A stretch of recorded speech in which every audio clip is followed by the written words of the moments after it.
চলো পাহাড়ের মধ্যে মনের দুঃখ পাহাড়ের সাথে শেয়ার করলাম। আসল সত্যি আজ অজানাই থাক। যে যারে মন থেকে ভালোবাসে হে তার কোনো সময় খারাপ দিকটা তুলিয়া ধরে না। আমি যদি মুখ খুলি, আজও আমি 2 বছর হয়েছে মুখ খুলছি না। এখনো মানুষের উল্টাপাল্টা ভুল তথ্য দিয়ে বুঝিয়ে দিলেইছি। হ্যালো গাইস, আমি পাহাড়ি মানুষ। তো এখন বর্তমানে সারা দুনিয়ার মানুষ আমায় নিয়া করে সিসি।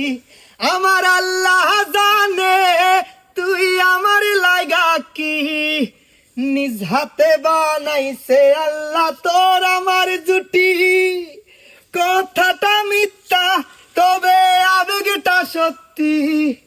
সারা জীবনে থাকতি যদি কলিজাটা খাইতি, ওরে বড় লোকের বেটি রে তুই কতখানি খাটি। তোর বুকে বানাইলি রে তুই কয় পুরুষের ঘাটি। যতই তুমি বলো আমি সতী সাবিত্রী, যতই তুমি লুকাও তোমার মুখ দিবে সাক্ষী। সি সি সি মাইয়া সি সি সি সি সি সি মাইয়া সি সি সি। আগে যদি জানতাম আমি হইব এমন জ্বালা রে, পীড়িত নামের মনের ঘরে মাইরা দিতাম তালা। আমার অন্তর পুরা কালা হইল এখন জ্বালা রে।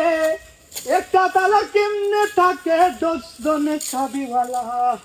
বেইমানে মাইয়া রে তুই বেইমানে মাইয়া, একটা গেলে 10টা মাইয়া থাকবো সাইয়া। বেইমানে মাইয়া রে তুই বেইমানে মাইয়া, দেখবি আর জ্বলবি রে তুই থাকবি সাইয়া। ডেনে ডেনে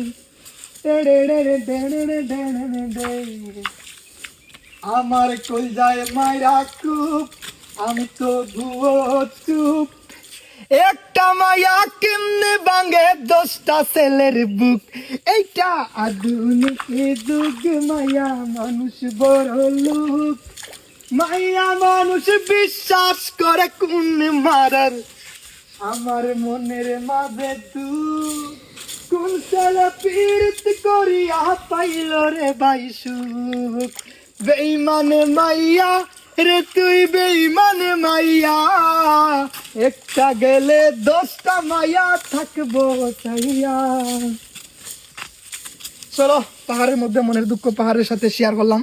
পাহাড়ে হইলাম, পাহাড়ের মধ্যে মনের দুঃখ হালকা করলাম। এখন থেকে নিউ পাহাড়ি মানুষ, সব কিছু নিউ। আমার লাইফে আমি কোনোদিন এই সাবজেক্ট নিয়ে আর কোনো কথা হইতাম না। বাস আমি একটা লাস্ট কথা কইমু। এই SMS-টা কিছু মানুষের লাগিয়া আমার নিয়ে ইশারা ইঙ্গিত দিয়ে কোনো কথা কইয়া লাভ নাই। আপনারও একটা পরিবার আছে, আপনারও ফ্যামিলি আছে, আপনার হাজবেন্ড আছে, আমারও বাচ্চা আছে, বউ আছে। তো আমিও কেউরে কোনো ইশারা ইঙ্গিত দিয়ে কোনো কথা কইতাম চাই না। কারণ আমি যদি মুখ খুলি, আজও আমি 2 বছর হয়েছে মুখ খুলছি না। এখনো মানুষের উল্টাপাল্টা ভুল তথ্য দিয়ে বুঝিয়ে দিলেইছি বাংলাদেশের মানুষের যে হিন্দু মুসলিম মিলছে না। এইগুলা কইয়া আমি আইজও আসল সত্যির গোপন রাখছি এই কারণে যে যারে মন থেকে ভালোবাসে হে তার কোনো সময় খারাপ দিকটা তুলিয়া ধরে না। আমি কোনো সময় ধরতাম না, নয়তো ভালোবাসার বদনাম হয়ে যাবো গাইস। আসল সত্যি আজ অজানাই থাক। নইলে প্রত্যেকটা ছেলে প্রত্যেকটা মেয়ের ভালোবাসার প্রতি বিশ্বাস উঠে দিব। যদি আমি সেই আসল সত্যিটা কই তাহলে অনেক ক্ষতি হইব ওর পার্সোনাল লাইফে। আমি বাস অতটুকু কইব, ইশারা ইঙ্গিত দিয়া আমারে মেনশন দিয়া বা আমারে মেনশন করিয়া কোনো কথা কইয়া লাভ নাই। আমি আমার ফ্যামিলি বাচ্চা নিয়ে ভালো আছি। আমার কারণে যে ফেস ভ্যালিউ পাইছো, আমার কারণে মানুষে আপনারে চিনে। বাস অতটুকুই। মানুষে একটু মায়া করছিল বাংলাদেশ হওয়ার পরে, অনেক মায়া করছে পাহাড়ি মানুষের বউ হিসাবে বা পাহাড়ি মানুষের এক্স গার্লফ্রেন্ড হিসাবে। অতটুকু হইমু। এগুলা বন্ধ করো, ইশারা ইঙ্গিত দিয়া কথা কোয়া। আমি চাই না এই সাবজেক্ট নিয়ে কথা কইতে। আমি আমার মতো আছি, আলহামদুলিল্লাহ ভালো আছি। ভালো থাকবা, সুস্থ থাকবা। আমি পাহাড়ি মানুষ।